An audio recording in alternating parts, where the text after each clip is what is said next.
Hello friends, welcome to poly IT tech computer education. मैं हूं Ajay sir और आज हम सीखेंगे टैली प्राइम पार्ट 4। इस वीडियो में हम पेमेंट वाउचर F5 के बारे में प्रैक्टिकली सीखेंगे और साथ ही assets, expenses, loan and advance assets और सन्ड्री क्रेडिटर्स ग्रुप से रिलेटेड एंट्रीज करना सीखेंगे। वीडियो बिगिनर फ्रेंडली है, इसलिए स्टेप बाय स्टेप पूरा प्रैक्टिकल समझाया जाएगा, तो वीडियो को पूरा ज़रूर देखें। और अगर आप टैली प्राइम सीखना चाहते हैं तो चैनल को सब्सक्राइब ज़रूर करें। तो सबसे पहले पेमेंट वाउचर में एंट्री करने के लिए आपको वाउचर ऑप्शन पर क्लिक करना होगा और F5 प्रेस करके आपको पेमेंट वाउचर ओपन करना है। इसमें आपको बताया गया है कि पेमेंट वाउचर में किस तरह से हम पेमेंट अपनी करते हैं। जैसे कि हमें किसी भी एसेट्स की पेमेंट करना हो या एक्सपेंस की पेमेंट करना हो या किसी को हम पैसा दे रहे हो, उधार दे रहे हो, तो हम पेमेंट वाउचर में एंट्री करते हैं। इसमें हम सबसे पहले ग्रुप देखेंगे कि एसेट्स होते क्या हैं। एसेट्स माने होता है संपत्ति। एसेट दो तरह की होती हैं, एक होता है आपका करेंट एसेट और एक होता है non current asset. Current asset में बताया गया है कि ऐसी एसेट्स जो कि आपकी कन्वर्ट हो जाए कैश में 1 साल के अंदर में बिजनेस में, वो होती है आपकी करेंट एसेट। अब जैसे कि आपके पास कैश है तो कैश कभी कम हुआ, बढ़ेगा, या बैंक बैलेंस हुआ, या आपका किसी भी तरह का स्टॉक हुआ, तो क्या होता है, कभी घटता है कभी बढ़ता है। तो इस एसेट्स को हम खरीदते हैं कैश में, जिसमें हमें क्या करना पड़ता है, पेमेंट। तो ये होती है हमारी करेंट एसेट। इसको हम एग्जाम्पल से समझेंगे। जैसे कि पहला एग्जाम्पल हमारा आता है, Ramesh purchase gold worth 1 lakh rupees. Ramesh ने 1 लाख रुपए का गोल्ड खरीदा। तो इसकी हम एंट्री कैसे करेंगे? सबसे पहले इसका रूल समझना होगा। रूल कहता क्या है कि जब भी आप पेमेंट वाउचर में एंट्री करोगे तो इसमें आपको क्या करना होगा, लेज़र को ऊपर रखना होगा और कैश को हमेशा नीचे। रूल आपका यही कह रहा है कि कभी भी आप पेमेंट वाउचर में एंट्री करोगे तो लेज़र को आपको ऊपर रखना होगा और कैश को नीचे। जैसे कि हम यहाँ पर सबसे पहले गोल्ड का लेज़र बना ले रहे हैं, गोल्ड अकाउंट, और इसका ग्रुप जाएगा आपका करंट एसेट्स। कंट्रोल ए से सेव कर लेंगे। लेज़र हमने ऊपर रख दिया, यहाँ पर एक आएगा अमाउंट, यहाँ पर हमने क्या ले लिया, अमाउंट, और नीचे आएगा आपका कैश। अब कैश हमेशा इसमें क्या होगा, क्रेडिट होगा, क्योंकि कैश क्या है, जा रहा, और गोल्ड क्या आएगा, हमारी एसेट है जो कि आ रही है। तो डेबिट में क्या होगा, गोल्ड, और कैश में क्या होगा, क्रेडिट। इसको सेव करने के लिए क्या करेंगे, कंट्रोल के साथ ए प्रेस करेंगे। इसी तरह से एक और हम एग्जांपल समझेंगे। Ramesh purchase Reliance share worth 1 lakh. Ramesh ने 1 लाख रुपए के रिलायंस के शेयर खरीदे। तो इसकी एंट्री कैसे होगी? सबसे पहले आपने यहाँ पर लेज़र बनाया, क्रिएट पे जाकर रिलायंस शेयर अकाउंट, इसका ग्रुप होगा करेंट एसेट्स। लेज़र आपका ऊपर है, यहाँ पर आएगा आपका अमाउंट और नीचे आएगा कैश। पेमेंट वाउचर में आप किसी भी तरह की एंट्री करोगे तो इसमें आपका क्या होगा, लेज़र ऊपर होगा और कैश नीचे होगा। सेव करने के लिए क्या करेंगे, कंट्रोल के साथ ए प्रेस करेंगे।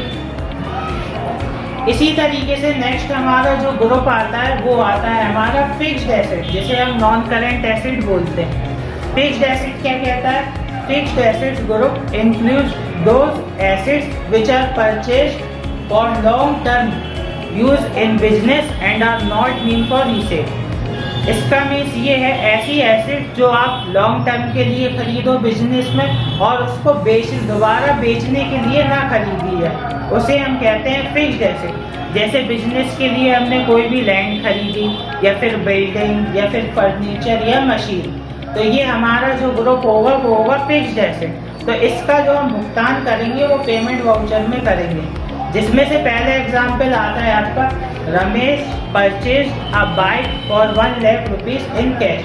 तो यहाँ पर क्या है, रमेश परचेज कर रहा है एक बाइक 1 लाख रुपए की। तो यहाँ पर हम क्या करेंगे, सबसे पहले हमने यहाँ पर क्रिएट पे लेजर बनाया बाइक अकाउंट, इसको हमने रखा फिक्स्ड एसेट में। सेव करने के लिए कंट्रोल के साथ ए प्रेस करेंगे और यहाँ पर हम अमाउंट लेंगे और नीचे होगा कैश। केवल इसमें ग्रुप का डिफरेंस आया और बाकी पैसे ही रूल लगाया, लेजर ऊपर और कैश नीचे। कंट्रोल के साथ ए प्रेस करेंगे, ये हो गई आपकी फिक्स्ड एसेट ग्रुप की एंट्री। तो टोटल अभी हमने 2 ग्रुप देखे, एक तो करंट एसेट और एक फिक्स्ड एसेट। इसी तरह से हमारा एक और ग्रुप यूज होता है डायरेक्ट एक्सपेंसेस। वैसे तो एक्सपेंसेस हमारे 2 होते हैं, डायरेक्ट एक्सपेंसेस और इनडायरेक्ट एक्सपेंसेस। पहले हम डायरेक्ट एक्सपेंस की एंट्री देखेंगे। Direct expenses are those expenses which are directly related to the production or purchase of goods। Direct expense वो खर्चे होते हैं जो कि आप ऐसा सामान खरीदो प्रोडक्शन के लिए जिसमें आपका खर्चा हो। जैसे कि आप किसी भी तरह का प्रोडक्शन कर रहे हो और उसमें किसी भी तरह का खर्चा होगा तो वो आपका डायरेक्ट एक्सपेंस में आएगा। जैसे कि मान लो हमने फैक्ट्री ओपन करी, अब फैक्ट्री में क्या होगा, हमने मजदूर लगाए, वेजेस उनको देने पड़ा, या फिर हमने भाड़ा वगैरह दिया माल मंगवाने के लिए, जिसे हम कहते हैं फ्रेट। तो ये हमारा डायरेक्ट एक्सपेंस में आएगा। इसको हम एग्जाम्पल से समझेंगे। जैसे कि पहला एग्जाम्पल आया है हमारे सामने, Ramesh paid 10,000 for factory rent. Ramesh ने 10,000 रुपये फैक्ट्री रेंट के लिए भुगतान किया। तो इसकी एंट्री कैसे होगी, रूल वैसे ही है, लेजर ऊपर होगा, लेजर है आपका फैक्ट्री रेंट और आपका ग्रुप यूज होगा डायरेक्ट एक्सपेंसेस। कंट्रोल ए से सेव करा, यहाँ पर हमने अमाउंट ले लिया 10,000 और नीचे कैश। सेम आएगा, चाहे आप किसी भी तरह की एंट्री करो पेमेंट वाउचर में, आपको नीचे कैश हमेशा लेना है। कंट्रोल ए से सेव किया। इसी तरह से हमारे पास सेकंड एग्जाम्पल आता है, Ramesh paid 10,000 for the factory electricity bill. इसका मीन्स ये है, इलेक्ट्रिसिटी बिल जमा किया फैक्ट्री का 10,000 रुपये। अब फैक्ट्री रेंट हुआ या फैक्ट्री का इलेक्ट्रिसिटी बिल हुआ, ये डायरेक्ट एक्सपेंस इसलिए हो रहा है क्योंकि यहाँ पर प्रोडक्शन का काम होता है, ये बिजनेस का सीधा सीधा खर्चा हो रहा है, इसलिए हम इसको डायरेक्ट एक्सपेंस में ले रहे हैं। तो यहाँ पर हमने लेजर बनाया फैक्ट्री इलेक्ट्रिसिटी बिल, इसका ग्रुप यूज होगा आपका डायरेक्ट एक्सपेंसेस। यहाँ पर हमने लेजर ऊपर ले लिया, अमाउंट ले लिया और नीचे आएगा आपका कैश। कंट्रोल ए से सेव हुआ। इसी तरह से हमारा एक और एक्सपेंस आता है इनडायरेक्ट एक्सपेंसेस। इनडायरेक्ट एक्सपेंस क्या कहता है, indirect expenses are those expenses which are not directly related to the production or purchase of goods but are necessary for running the business। Indirect expense वो expense होता है business को चलाने के लिए, जो भी आप गुड्स परचेज करते हो तो वो डायरेक्ट आपके बिजनेस पर अफेक्ट नहीं करता, ये आपका ऊपरी खर्चा होता है। जैसे कि मान लो आपने ऑफिस ओपन करा है तो ऑफिस रेंट पर लिया तो आपका इनडायरेक्ट एक्सपेंस हो जाएगा, या फिर आपने एम्प्लॉय को सैलरी दी तो वो आपका इनडायरेक्ट एक्सपेंस हो जाएगा, या फिर ऑफिस का इलेक्ट्रिसिटी बिल, या फिर कंपनी का जो भी ऊपरी खर्चा होगा वो आपका इनडायरेक्ट एक्सपेंस पे जाएगा। इसमें हम एग्जाम्पल के थ्रू समझेंगे। इसमें पहला एग्जाम्पल आ रहा है हमारा, Ramesh paid 10,000 for office rent. Ramesh ने क्या किया, 10,000 रुपये ऑफिस का रेंट जमा किया। इसमें हमने क्या करा, लेजर बनाया ऑफिस रेंट और इसको हमने ग्रुप लिया इनडायरेक्ट एक्सपेंस। इसमें केवल ग्रुप चेंज हुआ है, बाकी पूरा सेम है। जैसे हम डायरेक्ट एक्सपेंस देते थे वैसे ही इस पर हमने क्या किया, इनडायरेक्ट एक्सपेंसेस। यहाँ पर अमाउंट ले लिया और नीचे आएगा आपका कैश। यहाँ पर आप नरेशन भी दे सकते हो, BA paid office rent. Narration में ये बताया जाता है कि आप किस चीज़ का खर्चा कर रहे हो या किस चीज़ की पेमेंट दी है, इसको याद रखने के लिए हम नरेशन का यूज़ करते हैं। एंट्री को सेव करने के लिए कंट्रोल के साथ ए प्रेस करेंगे, इसी तरह से हमारे 2 एग्जाम्पल और हैं, ऑफिस इलेक्ट्रिसिटी बिल या फिर एम्प्लॉय को सैलरी देना। तो ये सारे आपके ग्रुप में इनडायरेक्ट एक्सपेंस होगा। रूल सेम ही है, लेजर को ऊपर रखना है और कैश को नीचे। पेमेंट वाउचर में एक और ग्रुप यूज होता है आपका loan and advance assets. Loan and advance assets होता है आपका, loan and advance assets are those amounts which are given by a business to another person, employee, company और party for a short term और long term period and are recoverable in the future. Loan and advance assets आपका वो amount होता है जो कि आप business के द्वारा किसी भी पर्सन को या किसी एम्प्लॉय को या फिर कंपनी को या पार्टी को देते हो। कहने का मीन्स ये है, आप किसी को भी पैसा दोगे लोन के थ्रू या किसी को एडवांस पेमेंट, सैलरी वगैरह, तो आप उसको लोन एंड एडवांस एसेट्स में लोगे। जैसे कि इसमें हमारे कुछ एग्जाम्पल है, loan to employ, advance salary, advance to supplier. इसको हम एग्जाम्पल के थ्रू समझेंगे। Ramesh gave a loan of 1 lakh rupees to his friend Suresh. Ramesh ने 1 लाख रुपए का लोन अपने फ्रेंड सुरेश को दिया। तो इसको सॉल्व कैसे किया जाएगा? रूल सेम है, सबसे पहले लेजर बनाया जाए सुरेश का और इसको ग्रुप देना है आपको लोन एंड एडवांस एसेट्स। जैसे कि एक्सपेंस और एसेट्स आप यूज कर रहे थे, वैसे ही इसमें आपको करना है loan and advance assets. Control ए से सेव किया, यहाँ पर हमने अमाउंट ले लिया 1 लाख रुपीज और नीचे हमेशा कैश को रखना है। कंट्रोल ए सेव किया। इसी तरह से आपका आता है कि रमेश ने 1 लाख रुपए महिंद्रा कंपनी को दिया या फिर एडवांस सैलरी दी, तो इसमें एक ही ग्रुप यूज होगा, वो है आपका लोन एंड एडवांस एसेट्स। इसी तरह से हमारा जो लास्ट ग्रुप यूज होता है वो है आपका सेंड्री क्रेडिटर। हर एक वाउचर में ग्रुप यूज होते हैं, ग्रुप के अकॉर्डिंग हम वाउचर में एंट्रीज करते हैं, जिसमें कि आपका जो लास्ट ग्रुप आता है वो है sundry creditor. Sundry creditor are those persons और parties from who goods are purchase on credit and payment is to be made in the future. Sundry creditor वो पर्सन या पार्टी होते हैं जिनसे हम कुछ माल उधार खरीदने से पहले या बाद में पेमेंट देते हैं।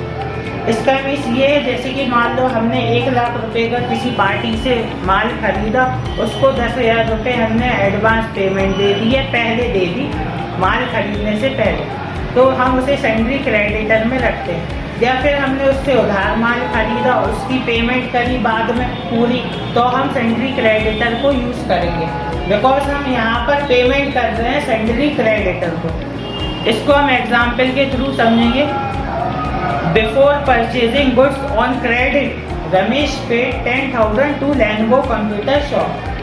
कुछ उधार माल खरीदने से पहले रमेश ने 10,000 रुपये लेनोवो कंप्यूटर शॉप को दिए, तो इसकी एंट्री हम F5 पेमेंट में करेंगे।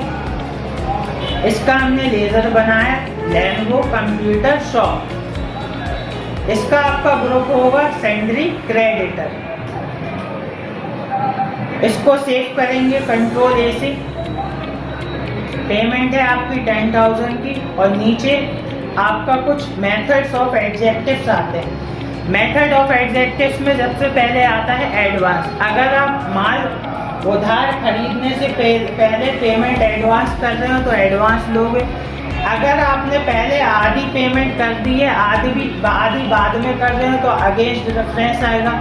या फिर नई पार्टी है तो न्यू रेफरेंस, या फिर आप पेमेंट चेक से कर रहे हो तो फिर ऑन अकाउंट। अभी हम एडवांस पेमेंट कर रहे हैं तो यहाँ पर ले लेंगे एडवांस।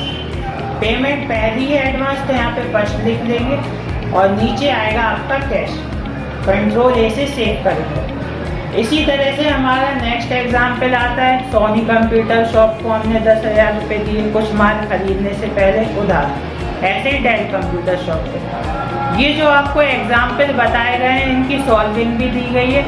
आप इसको स्क्रीनशॉट लेकर या फिर आप जो भी नोट्स वगैरह बना रहे हो तो यहाँ पर आप सॉल्व कर सकते हो अपने एग्जाम्पल। ये है आपका सेंड्री क्रेडिटर के एग्जाम्पल और इससे पहले हमने आपको बताए थे लोन एंड एडवांस एसेट्स के एग्जाम्पल। ये फर्स्ट है, ये सेकंड और थर्ड है। और इससे पहले आपको बताए गए थे एक्सपेंसेस के, जो कि इनडायरेक्ट एक्सपेंस के ये हैं सारे एग्जाम्पल। इसको आप नोट वाइज नोट्स बनाकर अपनी नोटबुक पर सॉल्व भी कर सकते हैं एग्जाम्पल्स को। ये हैं आपके डायरेक्ट एक्सपेंस के एग्जाम्पल। तो पेमेंट वाउचर में जो जो ग्रुप यूज़ होते हैं वो आपको हमने बताया है। तो दोस्तों आज हमने टैली प्राइम में पेमेंट वाउचर F5 और डिफरेंट ग्रुप्स की एंट्री करना सीखा है। उम्मीद है आपको ये प्रैक्टिकल क्लास पसंद आई होगी। अगर वीडियो हेल्पफुल लगी हो तो लाइक, शेयर और सब्सक्राइब ज़रूर करें और बेल आइकन दबाना मत भूलिए, ताकि टैली प्राइम और कंप्यूटर एजुकेशन की आने वाली वीडियोस सबसे पहले आपको मिले। Thanks for watching. मिलते हैं अगले पार्ट में अजहर सर के साथ।